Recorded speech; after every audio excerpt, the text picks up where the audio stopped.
나도. 근데 또 껐다가 어느 순간 또 이제 그것 때문에 죽는 날이 올 수도 있겠지. 나는 다 받았는데 나만 또 꺼놨다가 그날이었어. 저기서요. 자, 그러니까 이거는 추상명사여야 돼. 근데 이 관계부사 중에서 where나 장소 있잖아, 장소. 그 다음에 시간, 그 다음에 이유, 그 다음에 방법 있잖아요. 장소와 시간은 추상명사가 아니에요. 장소는 어떤 공간이고요. 시간도, 시간은 추상적 개념 아니에요? 아니, 1월 1일이라든가, 아니면 생일이라든가, 이런 시간이잖아. 이런 시간이기 때문에 얘는 다 구체적인 거야. 오케이? 그러면 방법의 경우에는 the way 나오잖아요. 얘는 무조건 관계부사야. the way. 얘는 뭐뭐 하는 방법이라는 관계부사야. 끝났어요. 항상 여기서 문제가 생겨요. the reason일 때만. reason은 이유라는 선행사이면서 추상적이잖아. 그죠? 개념적인 거잖아. 그래서 the reason 대시 관계부사인지 동격절인지 이걸로 문제가 나오고, 그러니까 이게 가장 어려운 문제인 거야. 자, 그러면 여기까지 해놨고, 그 다음에 이제 너의 판단은 관계부사냐 아니면 동격절의 대시냐?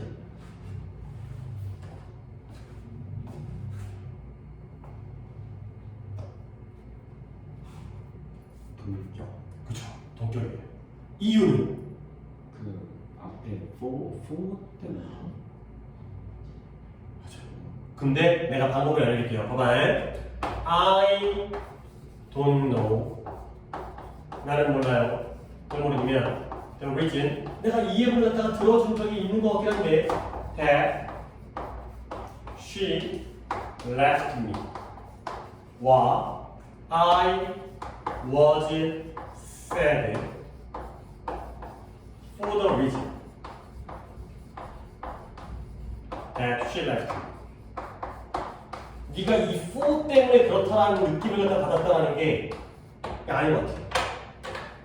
자, 위의 대과 아래 대 중에 뭐가 관계부사고 뭐가 동격인 거야? 나는 그녀가 나를 떠난 이유를 모르겠다. 아래 건 나는 그녀가 나를 떠났다는 이유 때문에 슬펐다. 위에 거가 관계. 위에가 관계부사.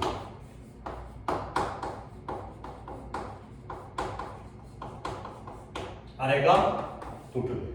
판단하는 방법은 다시 한번 알려드립니다. 동격은 자필 동사죠. 그녀가 나를 떠난 게 이유인 거야. 그렇죠? 근데 그녀가 나를 떠난 이유를 모르겠다. 그녀가 떠난 게 아니라, 떠난 게 이유가 아니라 이 이유를 모르는 거죠. 떠난 게 결과예요. 잘 알겠어요? 떠난 결과에 대한 왜 떠난지 이유를 모르는 거예요. 근데 얘의 경우에는 동격이기 때문에, 동격절의 경우에는 그녀가 나를 떠났다는 그 이유 때문에 슬픈 거죠. 오케이? 대신 이렇게 보죠. 이게 대신 마지막이에요. 이 외의 대들이 다 쉬운 대들이고, 그러니까 쉽다기보다는 이보다는 쉬운 거지. 그래서 지금 독해에서는 우리가 본 것 중에서는 천일문에서는 나왔는지 모르겠지만 우리 독해에서는 동격의 대시 관계부사랑 더 리즌 대시는 동격이 지금 처음 나온 것 같아갖고 내가 지금 이걸로 설명을 드렸어요. 결국 이 관용어구가 종종 사용되어지는 건 뭐로? 핑크색 코끼리로도 사용되어져요. 근데 어떤 이유 때문에 사용되어지냐면 핑크색 코끼리가 다른 정상적인 코끼리보다 더 잘 보인다라는 이유. 잘 보이는 게 원인, 이유야, 결과야? 이유. 이유죠. 그 이유 때문에 종종 사용되어지는 거지. 이런 게 바로 동격의 the reason that is. 오케이, 이거 하나 갖고 그 다음에 넘어가서 5, 6, 7, 8 중에서는 오답이 있으려나? 5번이요. 5번 있어요. 5번은 내가 별로 이거는 그냥 답을 찾으면서 다른 걸 생각하는 게 낫겠어요. 오케이. exotic species. exotic이라는 게 뭔 말이에요? 독성. toxic? toxic? 야, 진짜 너도 네 영어 실력과 어떤 이해력과 학습 능력과 전반적인 걸 따졌을 때 어휘력이 제일 잘해요. 어휘가 잠깐만. 근데 그거를 계속 그 문제를 해결을 못하면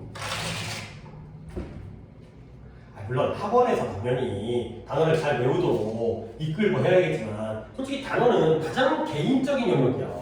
네가 할 수밖에 없어. 뭐 나야 뭐 테스트 보고 근데 그걸 근데 네가 얼마큼 더 열심히 외우느냐 더 시간을 드릴 수 있는데도 하느냐 못하느냐. 뭐 어차피 시간의 한계 때문에 저는 이상이 더 무리해요. 이렇게 얘기하면 나도 할 말이 없긴 하지만 적정량을 내주고 적정량을 테스트해보는 것밖에 학원에서 할 수 있는 게 없어. 어떻게 안 했다고 하면 틀리면 그거 풀어주고 문법 설명해주고 하겠지만 가장 자기 스스로가 해결해야 될 부분이거든. 이그저틱은 외래의 이국적인이라는 뜻이에요. foreign, 이국적인. 우리나라가 아니라 밖에서 들어온 거야. 반대말이 이그저틱이라는 단어가 반대말이 native야, native. native라는 단어는 당연히 알 테니까 그래도 단어를 쓴 느낌, 그 의미를 위해 indigenous. 얘가 토종의, 토착이라는 뜻.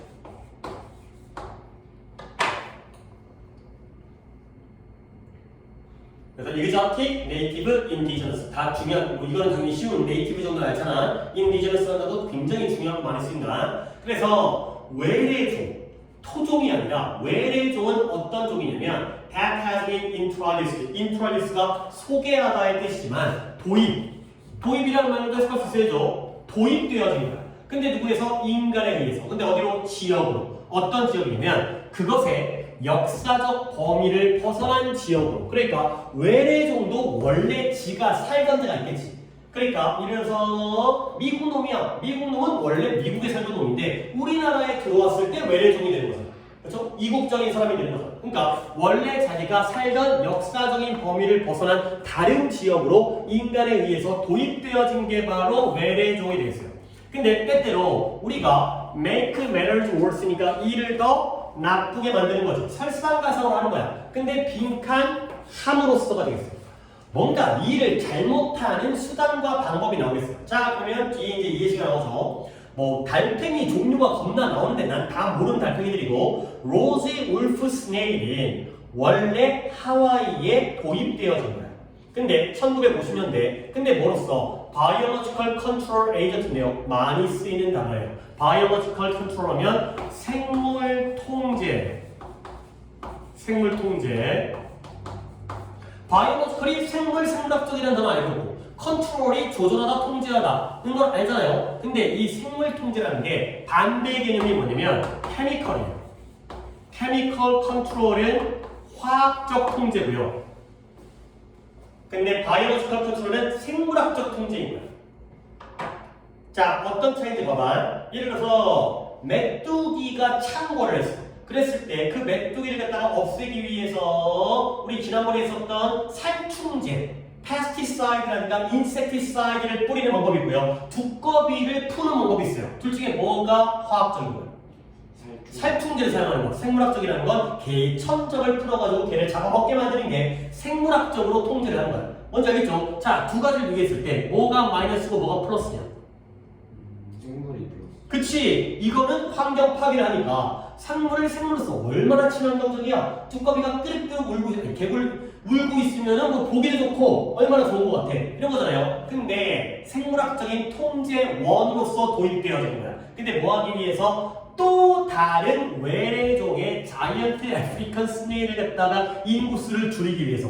그러니까 문제였냐면 이 하와이에 원래 달팽이가 살고 있었는데 그 외래종 자이언트 아프리칸 스네일이 들어와갖고 문제가 생긴 거예요. 근데 그러니까 얘를 갖다가 또 죽이기 위해서 로지 울프 스네일을 또 데리고 온 거지.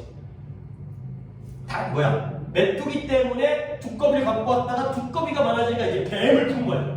그죠? 자, 그랬을 때 이 두 번째 들어온 외래종이 안타깝게도 불행히도 좀 더 일반주의자 포식자인 거야. 근데 누구보다 예상되었던 것보다 일반주의적인 포식자라는 건 여러 가지를 다 잡아먹는 거야.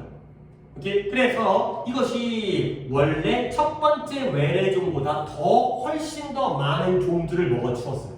그러니까 이제 호미로 막을 걸 가해로 먹는다. 이거 있잖아요. 이제 속담. 그래서 결국 그것이 불운한 그러한 네이티브, 원래 거기에 토종의 하와이 달팽이들에 대한 불행한 성으로 가지고 있는 거야. 그러니까 토종을 좋아해. 잘 잡아먹어. 벌레가 되는 거죠. 자, 그래서 결국 뭐예요? 15종이 넘는 토종 달팽이 종류가 멸종으로 밀려나게 된 거죠. 몰고 가진 거죠. 오케이? 그러니까 뭔가 주변 환경을 위해서 A라는 외래종을 데리고 왔는데 A라는 외래종이 잘못되어지니까 B라는 외래종을 데리고 왔더니 이 새끼가 더 세. 그래갖고 결국 딸애가 다 죽었어. 자, 그래서 이 문장 해석 한번 해보세요.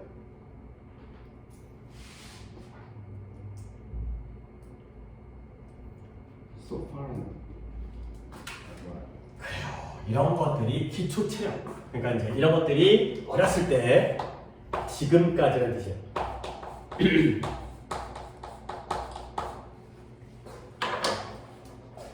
지금까지 그러면 내가 여기서 끊어볼게. 지금까지라는 소파가 쓰인 문장은 주로 무슨 시제와 함께 쓰이는 게 바람직하겠어요? 현재 그쵸. 현절. 약간 문법에서는 그쪽으로 쓰여요. 근데 이제 독해하다 보면은 또 그런 문법 깨진 경우도 있지만 현절에 나왔을걸? 나와요. has been. 지금까지. 데미지를 줄이는 단어의 수단 그렇죠. 유리한 방법. 근데 뭐에 의한 데미지예요? 로스이죠. 그렇죠. 두 번째 외래종이죠. 그렇죠. 두 번째 외래종 이 새끼에 의한 손상을 줄이는 유일한 방법은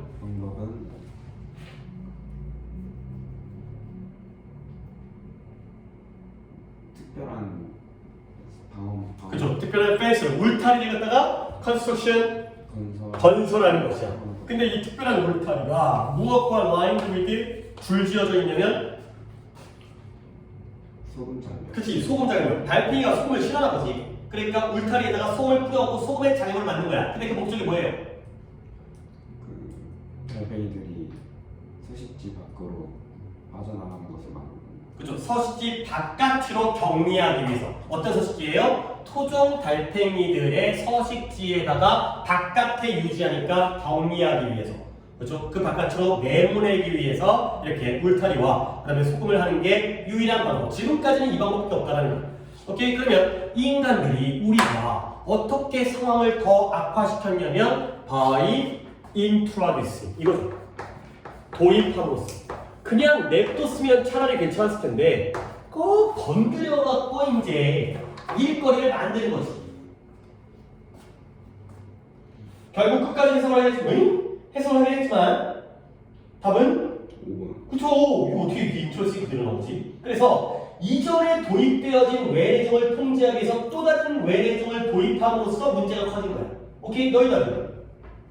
1번 가면 1번에 천적을 사용하는데 근데 어떤 천적이요? 빠르게 번식하는 천적을 사용함으로써 그러니까 얘네가 빠르게 번식한다는 내용이 안 나왔어요. 아니 그러니까 얘네가 잘 먹었으니까 번식 잘했겠지. 이건 또 니 혼자 넘겨주는 거고. 그리고 말 그대로 1번 외래종, 2번 외래종이니까 5번이 딱 정확하지.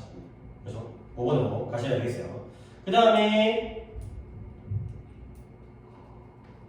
137과 138이 둘 다 좋은 독해인데 둘 다 맞았다는 거지. 이게 내가 137을 살짝 보여드리고 138 위주로 할게. 이게 실은 초반 부분이 좋아서 그래. 정말. 심지어 as the number of users on several social network가 SNS잖아요. social networking service. 근데 그냥 보통 social network까지만 해서 SNS야. 뭐 카카오톡이라든가 아니면 뭐 유튜브라든가 인스타그램이라든가 이렇게 SNS 몇몇 SNS의 사용자의 숫자가 surpass가 뭐예요?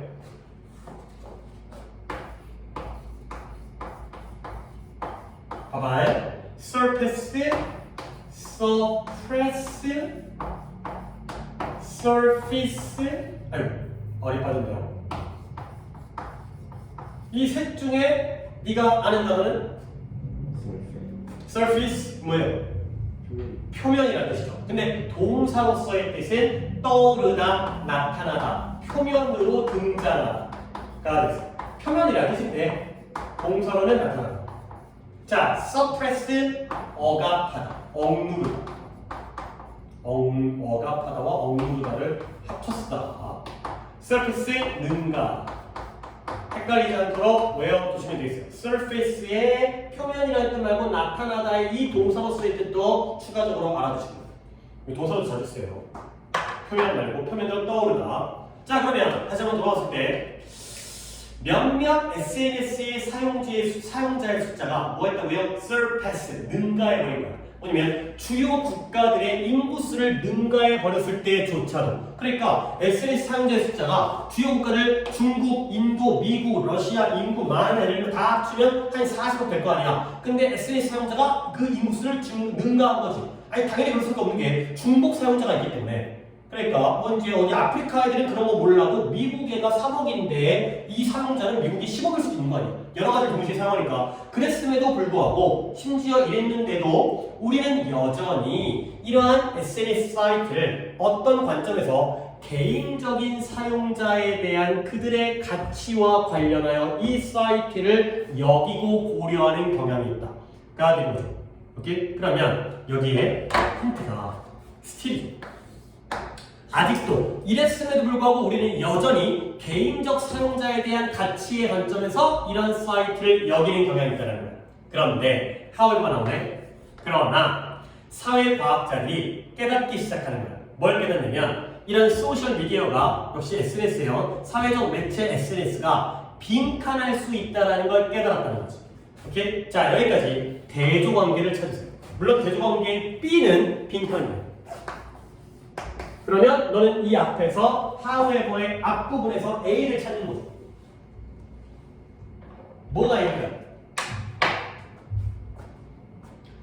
SNS 사용자가 엄청 늘었거든? 그랬는데조차도 우리는 여전히 이 SNS 사이트를 갖다가 개인적 사용자에 대한 가치에 관하여 이 사이트를 여기고 고려하는 경향이 있다는 거야. 그러나 새로운 된다. 사회과학자들이 뭔가 이 미디어가 B를 할 수 있다는 걸 깨닫기 시작했다는 거야. 그 전까지 몰랐던 걸 알게 된 거지.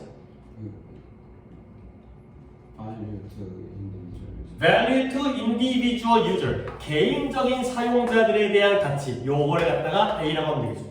그죠? 아, 인스타그램 편리해요. 카카오톡 좋아요. 여기까지만 멈춘 건데 이제 새로운 정보가 바로 요 B 부분이 되는 거지. 그래서 여기에 대한 예시가 뭐냐면 예시를 좀 빨리 볼까? HP 랩이라는 이 연구소에서 트위터 요즘에 쓰지도 않지만 난 써본 적도 없지만 너도 안 쓰죠?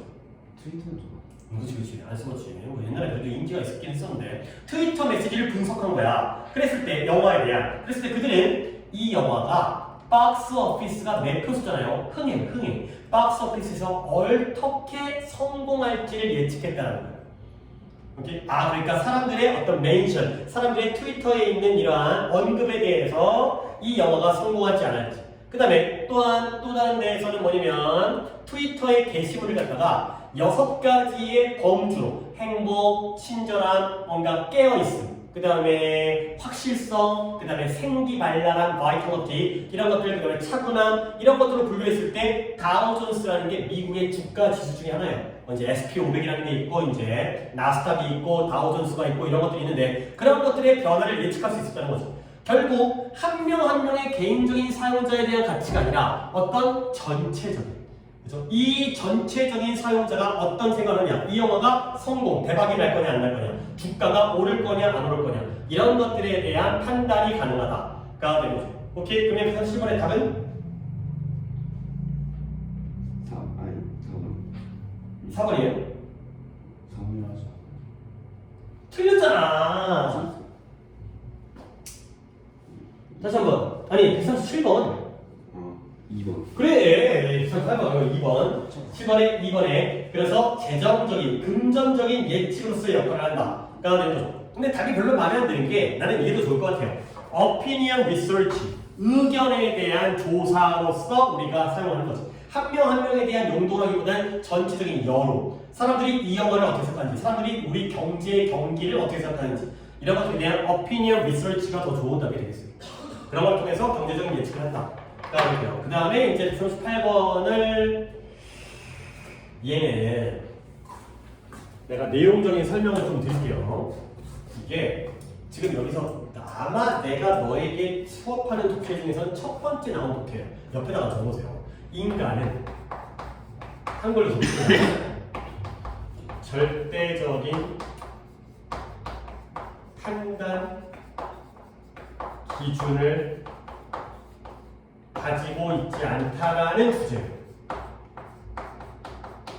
내가 다른 걸 설명하면서 이런 독해가 겁나게 많다라는 얘기를 너한테 해준 적이 있을지 몰라도 독해 지문으로는 지금 처음 나온 거야. 그러니까 예를 들어서 내가 너한테 이거 갖다가 1,000원에 팔아. 그러면 살 거야 안 살 거야? 살 거야? 왜 사요? 어쨌든 간에 네가 이 물건의 가치가 1,000원보다 비싼지 아닌지를 갖다가 알지를 못해. 그러면 어떻게 되느냐? 이건 1,000원이고 이건 100만 원이야. 하나 사. 뭐 살 거야? 1,000원짜리 사겠죠? 그렇지? 그래. 어떤 더 효과적인 걸 위해서. 그러니까 얘가 100만 원이고 얘가 1,000원이면 갑자기 싸 보이는 거지. 물론 어떤 사람의 경우는 이거 너무 싼 거 아니야? 불량품 아니야? 이렇게 생각할 수 있겠지만 항상 상대적인 거야. 그러니까 우리가 어떤 자동차 같은 경우 너 핸드폰에 그 저장 공간 있잖아. 124기가 그러냐? 128기가겠지. 그렇지? 그 다음에 256 그쵸 256.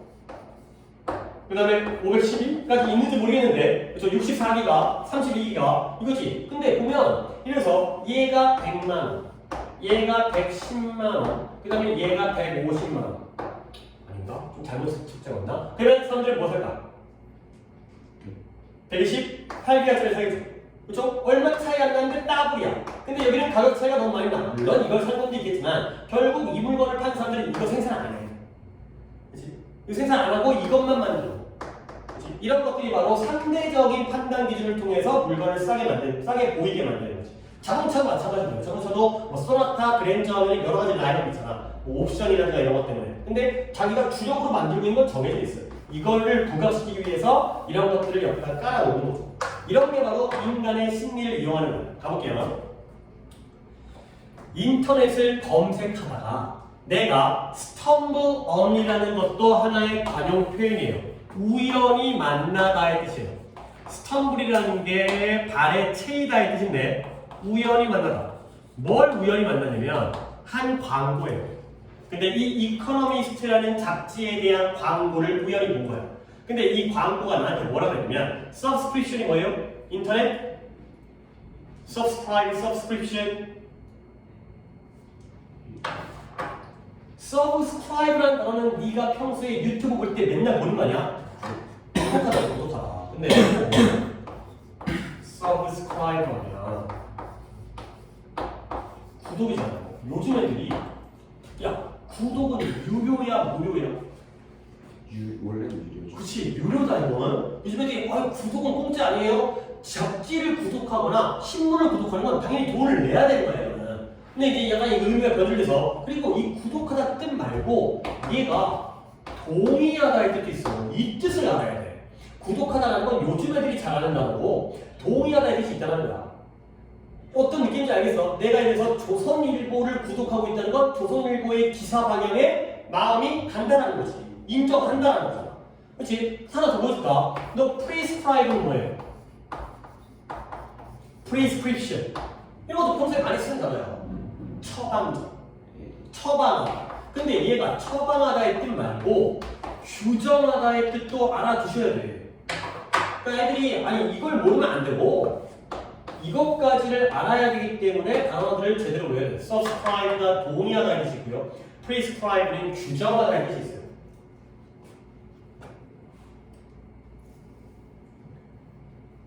그래서 인터넷을 갖다가 검색하다가 내가 우연히 잡지에 대한 광고를 만났는데 이 광고가 뭐라 그랬냐? 인터넷 구독이 59달러. 그 다음에 프린트니까 인쇄물, 잡지, 책자의 구독은 125달러. 그리고 인쇄물과 인터넷을 합쳤을 때의 구독이 125달러가 되는 거죠.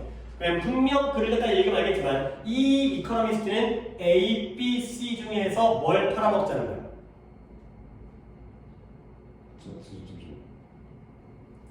봐봐요. 인터넷판. 그러니까 가입해가지고 인터넷으로 내가 스마트폰으로 잡지를 갖다가 볼 수 있는 거지. 유료로. 그 다음에 이 프린트는 인쇄물. 잡지가 우리 집에 일주일에 한 번씩 배송이 오는 거야.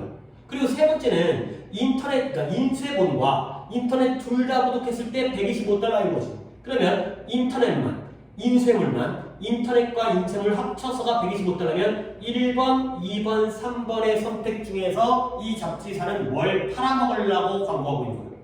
3번이죠. 그렇죠? 3번 팔아먹으려고. 그래서 나는 궁금했어요. 도대체 누가 인쇄 옵션, 프린트 옵션으로 오직 인쇄물 선택만을 구매하기를 원할까에 대해서 궁금해하는 거지. 이게 뭔 말이에요? 구매할 거다 안 할 거다? 구매 안 할 거다. 아니 지금 어떤 상황이냐면 인터넷과 인쇄 구독이 모두 다 합쳐서 같은 가격으로 제공되어진 이런 시점에서 이러한 상황에서 누가 3번이 있는데 누가 2번을 구매하겠냐? 가 되는 거죠. 2번은 쓸데없는 아무도 안 사는 그런 쓸데없는 상품이잖아. 근데 I suspect가 뭐예요? 의심하다. 나는 이 이코노미스트라는 잡지의 마케팅 마법사예요.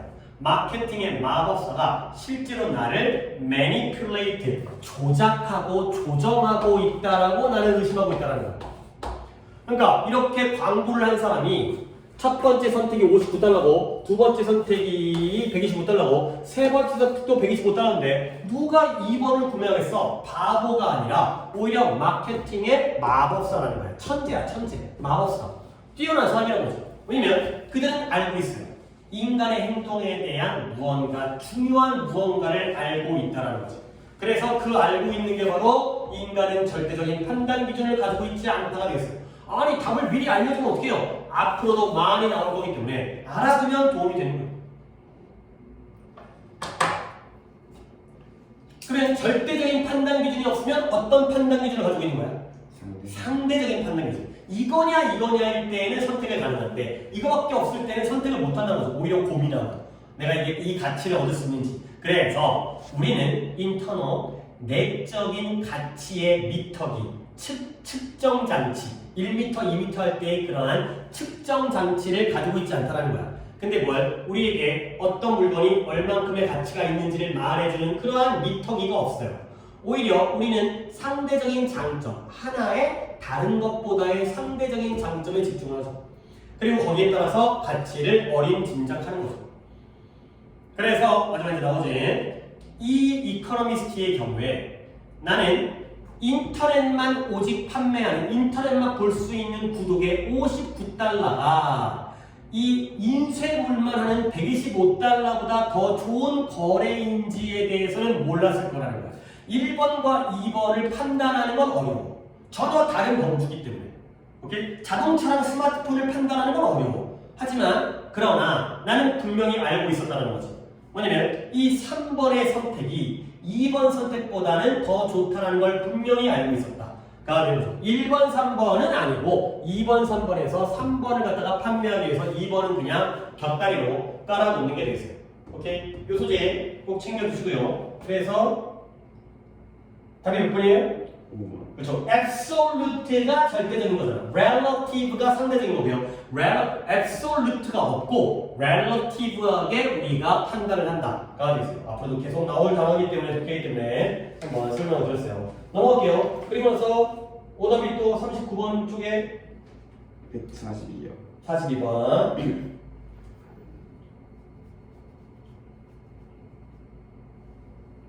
오케이. 42번을 보도록 하겠어요. 42번에 자, 42번에 오케이. 그래. 내가 이거를 그냥 읽겠어요. 그냥 읽어보고 그 다음에 우리의 읽는 방식으로 또 한번 바꿔서. 그러니까 왜 그러냐면 여러분들은 평소에 독해할 때 그냥 읽잖아. 이제 내가 아무리 글을 이렇게 읽어라 해도 그렇게 안 읽잖아. 그러니까 니네들이 읽는 방식으로 읽어볼게. There are many products. 많은 제품들이 있어요. 근데 뭐냐면 버려져요. 근데 뭐 하기 전에 long before 뭐 하기 오래전에 버려졌어. 근데 The end of their practical life. practical life 실용적인 인생이죠. 실제 수명 바꾸게요. 실제 수명보다 훨씬 더 이전에 버려지는 많은 제품들이 있대요. 뭐 이런 얘기 많이 듣잖아. 핸드폰 보통 얼마 만에 한번 바꿔? 보통 2, 3년. 그쵸, 2년에 한 번. 약정은 보통 2년 뒤니까. 그쵸. 나는 훨씬 더 오래 쓰긴 하는데 곧 바꾸어야 될 것과 그렇게 생각하고요. 알겠구나. 근데 지금 품 보세요. 12 미니. 근데 나오셨을 때 아니에요. 13 그러니까 산 다음에 바로 13이 나오더라고. 근데 별로 상관없어요. 10이나 13이나 14나 15나 지금 다 비슷한 거 아니야? 뭐 큰 변화 없는 거 아니야? 그 안에 들어있는 게 좀 다른 거죠. 더 기술력이 겉으로 드러나는 것도 네. 많은데 똑같아요. 근데 우리는 뭐 우리가 그걸 인식할 정도로 내가 기계에 뛰어나지 못하기 때문에 근데 뭐 하여튼간에 뭐 좀 약간 버벅거리 요즘에 조금 뭐 뭔가 버벅거리는데 하여튼 또 바꿔야 되겠어 상황이 있어가지고 지금 둘째가 스마트폰을 사달라고 하는데 걔를 새 거로 사줄 수 없잖아 그래서 이걸 주고 내가 바꿀까 지금 생각 중이거든 몇 살이에요? 초3 초3인데 약간 좀 이를 것 같긴 하긴 한데 지식을 다 있다고 또 이러니까 요즘 저 때만 해도 저 중학교 때 분반하거든요. 그치 그게 맞는 거지 그게 맞는 거지 근데 요즘은 다 있어가지고 진짜 너는 그러면 초등학교 때는 그 투지폰 같은 건 없었어? 투지폰 있었죠. 근데 친구들은 다 스마트폰이긴 했죠.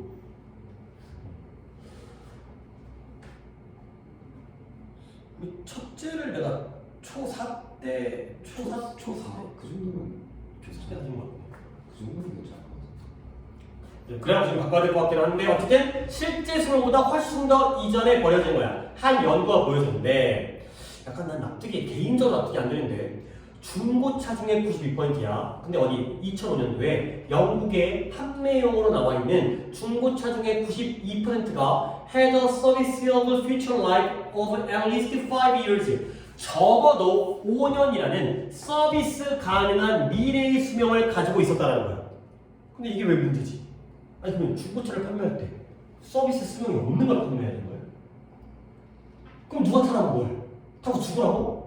말이 안 되는 거지. 아니 중고차는 원래 사용 가능한 걸 파는 거야. 그래야지 남이 탈 거 아니야. 안 그러면 폐차를 시켜야지. 그렇지? 근데 이 글의 방향성은 뭐냐면 아니 아직도 쓸만한데 판다는 게 문제인 거지. 그렇죠? 그런 쪽으로 읽어야 되는 거야. 아무리 개인적으로 아니 그럼 타지도 못할 차를 갖다 판다고? 이건 말이 안 되는 건데. 그렇지? 근데 어쨌든 이 독해에서는 수명이 아직 많이 남아있다는 거지.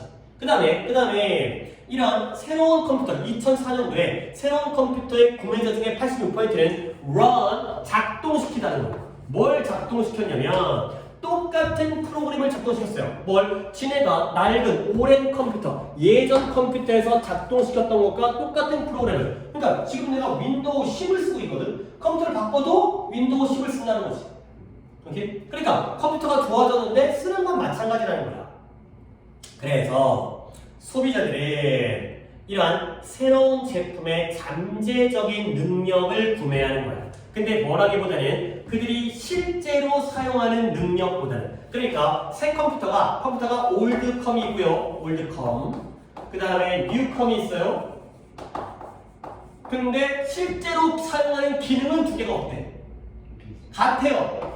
근데 잠재력이 얘가 더 뛰어날 거 아니냐. 그치? 그러니까 어차피 윈도우 10을 굴릴 거지만 혹시라도 내가 윈도우 11로 업그레이드 했을 때 안 굴러갈까봐 이걸 구매하는 거야. 잠깐 또 우리의 원래 내 방식의 독해를 갖다 해버렸는데 안 돼요. 그래서 결국 새로운 자동차는 한 시속 100마일의 속도에 도달할 수가 있어요. 시속 100마일이니까 약 160km. 뭐 그렇게 빠른 건 아니지만 비록 이 운전자는 늘 일반적으로 교통 상황에 갇혀 있긴 하잖아. 그러니까 스포츠카 탈 필요 있어 없어?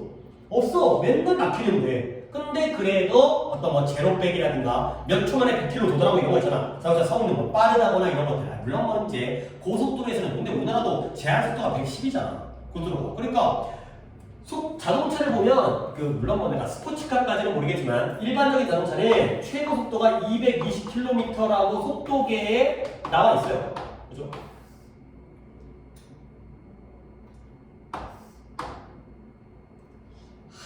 내가 20살 때 한번 찍어본 적이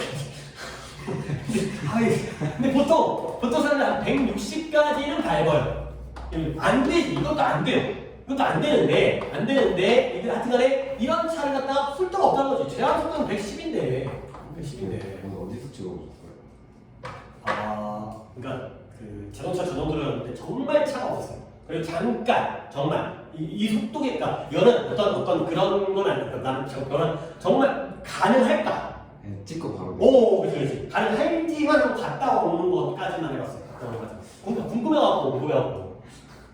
근데 진짜 그럼 안 되는데 너무 짧은 순간이었기 때문에 아주 먼 거리를 간 것도 아니고 어쨌든 간에 정말 약간 잠깐 궁금했어요. 더 안 되죠. 이제 안 되죠. 그러니까 그럴 필요가 없는데 그런 성능의 차를 갖다가 운영한다는 거야.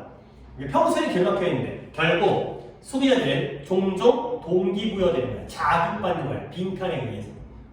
그래서 getting the latest thing, 소비자들은 이것에 의해서 자극받으니까 이것 때문에 물건을 구매하는 거죠. 그래서 최신의 물건을 구매하고 얻는 것이 그 물건을 지속적으로 내구성 있게 사용하는 것보다 더 중요한 게 요즘의 소비 행태가 되는 거야. 그러니까 원래 자동차를 오래 쓰는 것보다 새로 나온 자동차, 새로 나온 스마트폰 이런 것들을 쓰는 게 더 좋다는 거죠. 그래서 being able so easily to dispose of 기억나요? dispose는 처리하다지만 dispose of가 나오면 버리다의 뜻이었어요. 그래서 물건들을 쉽게 버릴 수 있는 것이 우리를 insensitive. sensitive는 뭔 뜻이야? 민감한. 그러면 insensitive는 민감하지 않으니까 뭐예요? 무감각한. 감각이 없어. 무감각한. 근데 뭐에 대해서 무감각한 거죠? 실제 우리가 소유하고 있는 그 실제 물건에 대해서는 감각을 느끼지 못하게 만드는 거죠. 그러니까 아이씨 뭐 이거 안 좋아? 버리면 되지. 뭐 이렇게 생각하니까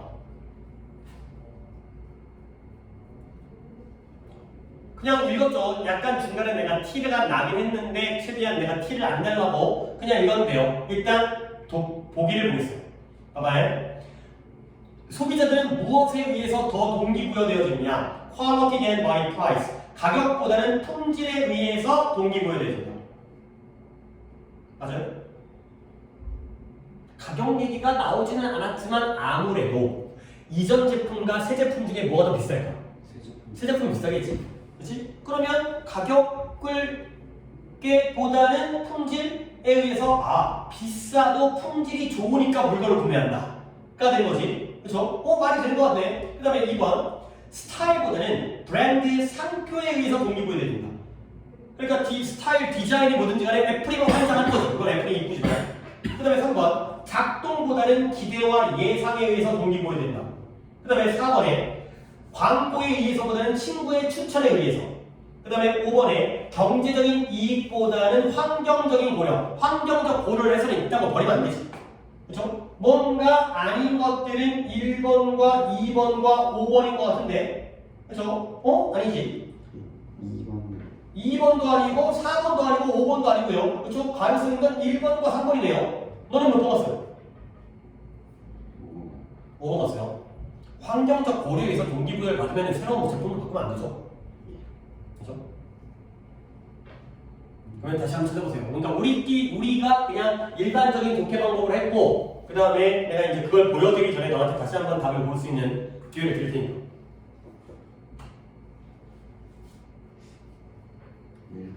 1번 가격보다는 품질. 가격이 비싸더라도 좋은 품질. 자 볼게요. 근거는 여기에요. rather than. 내가 이걸 밑줄을 치고 싶어가지고 환장을 하는데 이거 안 쳤다니까. 대종문제.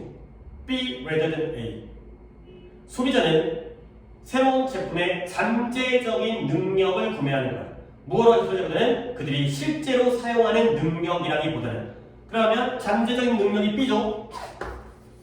실제로 사용하는 능력이 A가 되겠어요. 됐어요? 자 그러면 여기 뭐가 들어가죠? A보다는 B에 의해서 자극을 받는다가 되는 거죠.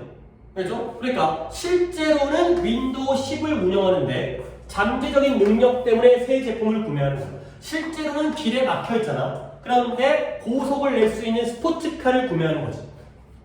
알겠어요? 이거거든요. 그러면 다시 한번 이 1번 가볼게요. 프라이스와 퀄리티? 퀄리티가 가격이 실제고 퀄리티가 잠재적인 거예요? 아니죠. 다시 한번 보세요. 뭐가 실제고 뭐가 잠재적인 거예요? 3번이죠. operation. 실제 작동. 실제로는 이렇게 하죠. 근데 예상과 기대가 됩니다. 실제로는 윈도우 10이지만 윈도우 11이라는 기대감 때문에 물건을 구매하는 거예요. 여기에서 답이 나오는 거죠. actually와 potential. 여기 답이 나오는 거예요.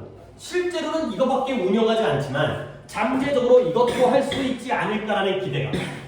지금은 길에 막혀있지만 급할 때는 시속 220km로 밟을 수도 있어야 되지 않을까? 이제 북한물이 쳐들어오면 밟아야죠. 이제 도망가야 되니까 폭탄이 떨어지면 그런 기대감 때문에 우리가 물건을 구매한다. 여기에서의 이후 rather than으로 답을 풀었으면 훨씬 더 쉽게 풀 수 있는 거예요. anticipation이라는 게 예상과 기대이기 때문에 잠재력이 되는 거고 operation은 작동이기 때문에 실제 actually가 되는 거죠. 빈칸을 갖다가 이렇게 풀게 만들어뒀기 때문에 이렇게 대조관계를 보시면서 하시면 되겠어요. 그 다음에 넘어가서 이거 이렇게 다 끝내는 게 좋은 건지 모르겠는데 아직 오답이 하나 남아있지. 네. 3, 4, 5, 6 중에 오답이 있을까? 47번. 47번 너무 뒤쪽에 있긴 한데 그러면 일단 47번을 하고 그 다음에 중간에 아마도 내 느낌상 성준이가 아니 모르겠어요. 성준이가 어떻게 했으면 43, 4, 5, 6 중에서 오답이 있다면 그 중에서 독해해줘야 내가 하고 싶은 독해가 있거든. 그러니까 147번만을 오늘 한 다음에 그 다음에 이제 오늘 숙제를 조금 덜 내준 상태에서 만약에 143, 4, 5 중에 성준이가 오답이 있으면 그 개 있는 데서 수업을 하는 게 좋을 것 같아요. 거기도 그 세 개도 괜찮은 독해이기 때문에 근데 혹시라도 또 이제 그렇게 미리 예상해갖고 미리 맞았는데 하고 있으면 약간 흥미가 떨어지기 때문에 일단 이 오답을 먼저 하겠어요.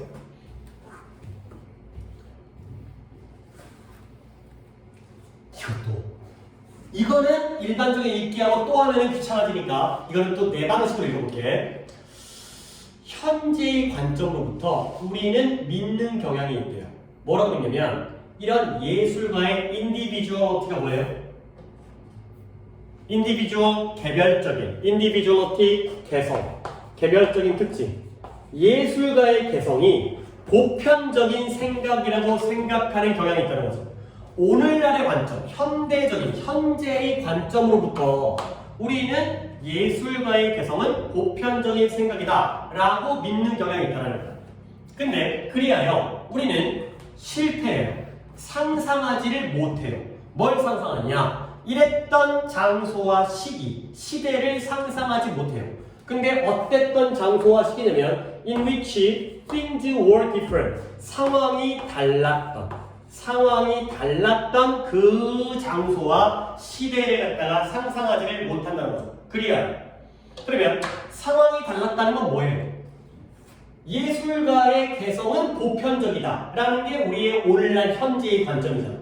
근데 상황이 달랐던 시대가 있었다라는 걸 상상조차 못한다는 건 상황이 달랐다는 건 어땠다는 거야? 예술가의 개성이 보편적이지 않았다는 거지.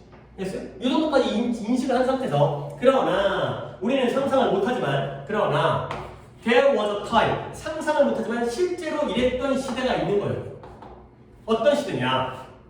왼이 앞에 있는 time을 보여줘. 야 이건 너무 짜고 치는 것 같아. 뭐냐면 네가 앞에서 틀린 데서도 rather than에서 답을 찾으면 되는 거였고 여기서도 rather than에서 답을 찾으면 되는 거였어. 그러니까 이런 거 보면은 와 땡큐 하면서 달려들어야 돼. 우선순위가 주어진 거야. 근데 뭐라기보다는 예술가의 퍼스널리티도 성격 개성이잖아. 예술가의 개성에 라기보다는 전통에 대한 observance가 뭐예요? 너 이 모양이 모이는 거 보니까 뭔가 이렇게 아닌 게 나올 것 같은데 이건 너 observation이잖아. 너는 그것도 아니었어? 아이코 이거 확신이 없어. 뜻은 뭐예요? 세 가지. 세 가지요. 관찰. 그래요. 1번 관찰. 2번 아이씨 준수. 화야 되는데. 3번 말하다.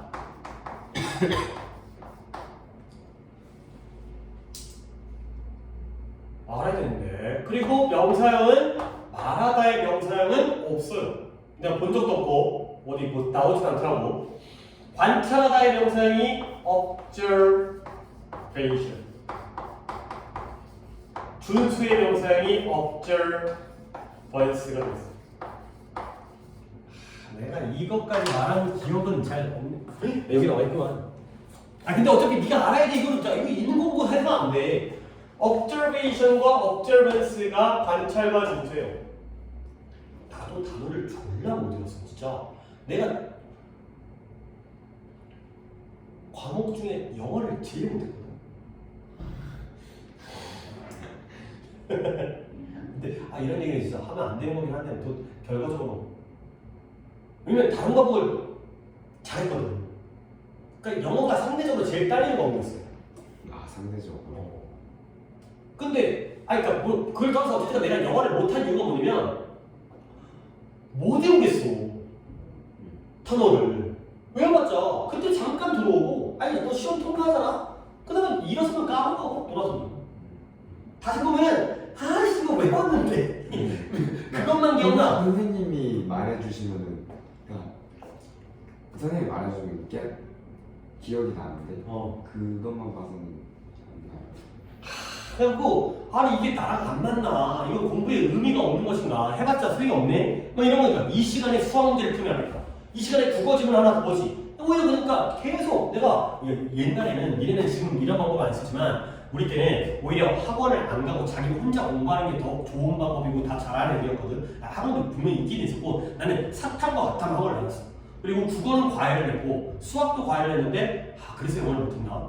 영어는 수업도 듣기 싫은 거야. 그러니까 영어는 내가 혼자 해야지. 뭐 이 정도를 내가 혼자 못하면 안 되지만 약간 이런 식으로 공부를 했었거든. 그러다 보니까 우리 때 이랬다. 이게 원래 너는 국영수 과탐을 갖다가 일주일에 늘 하잖아. 우리 때는 약간 공부하기 잘했던 게 수학을 공부를 계속해. 수학만 해. 그리고 수학이 우리 때는 무조건 수학의 정석이었거든. 우리 정석밖에 안 봤어. 그러면 정석이 우리가 이제 일반 수학이라는 게 있었고 이제 지금으로 따지면 고등수학 상하인 거고 고등수학 수상, 수하라고 치고요.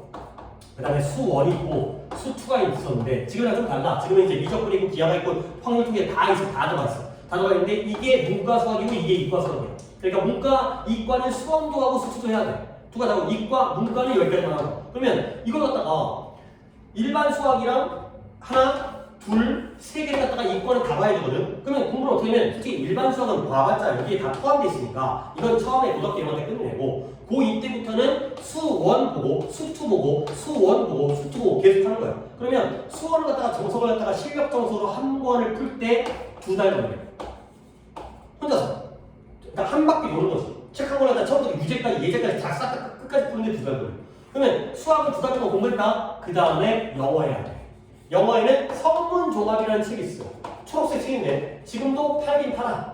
대단한 책이야. 우리 때는 다 읽어봤어. 문법, 구문, 독해가 한 권에 다 있는 이런 교재거든. 그러면 성문종합을 해야 돼. 이거 한 권 보는데 한 석 달 걸리거든. 그러니까 수학 2달, 영어 석 달, 수학 2달 이런 식으로 공부했어요. 이런 식으로. 근데 나는 수학하지 영어를 해야 돼. 근데 1강 명사편이에요. 단어가 졸라 많이 나와. 하다가 포기, 다시 수학. 또 한 다음에 끝났어. 수투하고 다시 영어 와야지. 1강 하다가 포기, 다시 수학. 그러니까 수학을 잘해. 근데 영어를 못해. 그래서 이 책이 내가 지금도 기억나는데 이 성문종합이라는 책이 앞에만 까매. 여기만 봤어. 뒤에는 펴지도 않았고 여기만 까매. 여기만 까매. 이랬었는데 정석은 진짜 몇 가지 샀어. 한 번이니까 계속 이제 보고 또 보고 또 보니까 책을 딱 여러 번 사니까. 근데 성문종합은 한 권 가지고 이제 끝까지 버티다가 결국에 이제 재수를 하긴 했지만 하여튼 그러니까 이렇게 공부하다 보니까 영어가 싫어지고 영어를 못하게 된 거지. 근데 결국 외워야 돼. 그리고 내가 재수할 때 진짜 힘들긴 했지만 정말 그러니까 하겠다는 마음을 먹으면 진짜 이거 안 외우면 안 된다. 결국 내가 한번 실패한 경험이 영어 단어를 안 외웠기 때문이라는 걸 내가 절실하게 느끼니까 그때부터는 외워지더라고. 하다 보면 이게 외워지고. 내가 그래서 어떻게 나도 이거 단어가 싫어서 맨날 까먹어. 이제 어느 정도 순간 가냐면 observation과 observance가 하나가 관찰이고 하나가 준수인 것까지는 왔어. 근데 마지막 단계는 뭐냐면 그게 뭐가 observation이고 뭐가 observance가 더 헷갈리는 거야. 맨날 이런 고민을 했다니까. 그래서 방법이 뭐냐면 관찰과 준수. 뭐가 더 획수가 많아? 관찰 많지. 5글자, 4글자. 난 이 방법까지 썼다니까. 너무 안 해보지니까. 그러니까 내가 내 한계를 갖다 느끼니까 내 약점 이게 잘 못 외운다고 내가 헷갈린다는 거야. 그러니까 막 이런 방법까지 만들어가지고 외웠어. 외워 할 수 있다니까. 그러니까 나도 제일 못하는 걸 했단 말이야. 그래서 봐봐요. 다시 이제 돌아와서 이제 이런 건 어려운 거고 이런 거 우리가 약한 거고 이제 좀 강한 거 이런 걸 잘하는 거 이런 걸 잘해야지 다른 것도 잘하는 건데 어떤 시대가 있었냐면 우선순위가 주어진 거야. 어디에 주어졌냐면 개인의 개성이라기보다는 전통의 중수의 우선순위가 주어졌던 그런 시대가 있었다는 거죠. 됐어요? 봐봐요. 오늘날의 관점에서는 뭐가 예술가의 개성이 보편적이지. 근데 그러지 않았던 시대를 우리가 상상은 못하지만 그러나 실제로 A보다는 B의 우선순위가 주어졌던 그런 때가 있었다니까. 알겠어요? 그래서 중세 유럽 이때가 바로 어떤 시대겠어요? A가 중요한 시대예요? B가 중요한 시대예요? B가 중요한 시대죠. 중세 유럽에서 예를 들어 중세 유럽에서는 표준화된 배경 종교적인 이미지에 대한 표준화된 배경이 B죠. 그죠? 이것이 어떠한 도구로서 작용을 했어요. 빈칸의 도구로서 작용을 했죠. 근데 뭐하는? 이 예술가들을 뭔가 하는 B가 들어가는 거야. 중세는 이랬구나. 지금이야 화가가 그림이 다 다르잖아. 근데 옛날에 중세는 다 똑같은 그림을 그렸다는 거야. 천지창조 뭐 이런 거 십계명 성경에 나오는 그러한 장면들. 그래서 또 가볼까? 우리는 계속 A, B를 간다니까. 이러한 이미지들이 컨트라스트 대조되어지는 거야. 대조. 무엇과 대조되어지냐면 현대적인 초상화와 자화상. 초상을 초상하는데 자기를 그린 거잖아요. 그 고흐라든가 이런 자화상 있잖아. 이런 자화상과는 대조되어져. 근데 이러한 자화상이 뭐라고 이루어져요? 명백한 개성. 이 화가의 붓질 속에서 화가의 명백한 개성을 보여준다고 여겨지는 일이 있어요. 그러면 이 이미지, 중세시대의 이미지가 오늘날의 자화상과 대조되어진대요. 오늘날의 자화상이 A야, B야? A야. 개성을 보여준다니까. 붓질 자체가 이건 고흐 거야. 딱 보면 고흐 그림이야. 근데 이거 뭐예요? 그 당시의 그 이미지. 이 B는 A와 대조되어진 거지. 그래서 결국 중세시대의 예술가들은 B죠? 그죠? 얘네들은 little more than 네가 이번에 틀렸던 나 이게 뒤끝이 있어가지고 little more than과 no more than이 똑같은 거야. nothing more than도 똑같은 거야. 뜻이 뭐라고? 뭐뭐에 불과한, 뭐뭐와 다름없는. 그 당시에 중세 예술가들이 그냥 월급 받는 artisan 장인, 월급 받는 공예가에 불과했다는 거야. 근데 이 공예가가 뭐냐? 예술적인 독창성을 보여줄 기회조차 가지고 있지 못했던 이런 상황이 되겠어요. 그러면 중세시대의 예술가는 월급 받는 장인이죠. 그러면 예술적인 독창성을 보여줄 기회가 없대요. 예술적 독창성이 A야, B야? 애가들 그래, 우린 이게 되잖아. 이게 되는 애들은 단어를 조금만 외워주면 이게 돼.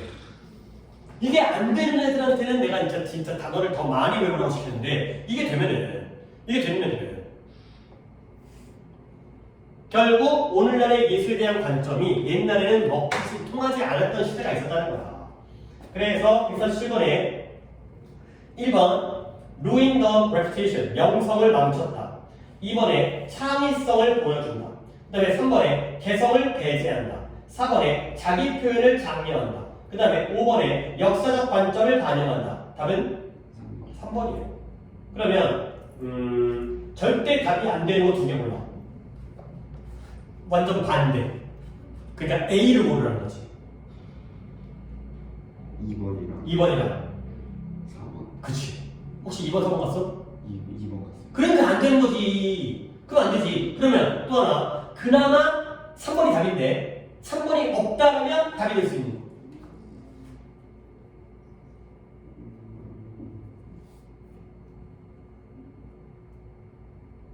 1번. 아니야.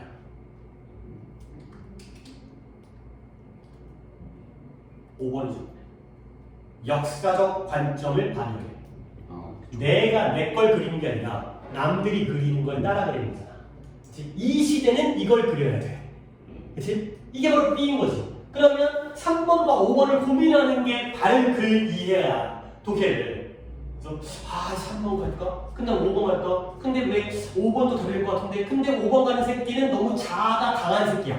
뭐냐면 역사적인 관점을 반영하는 건데 근데 단순하게 뭐야? A와 B의 대조관계니까 A를 버리는 게 B가 되는 거야. 그러니까 답을 갖다가 골라주라는 출제자의 의도는 명확해. 근데 더 고민하다가 틀리면 5번인 거지. 그리고 2번과 4번은 글을 잘못 읽은 거고. 그래서 이렇게 읽어주려니까 이거 하면 돼 이게 빈칸이.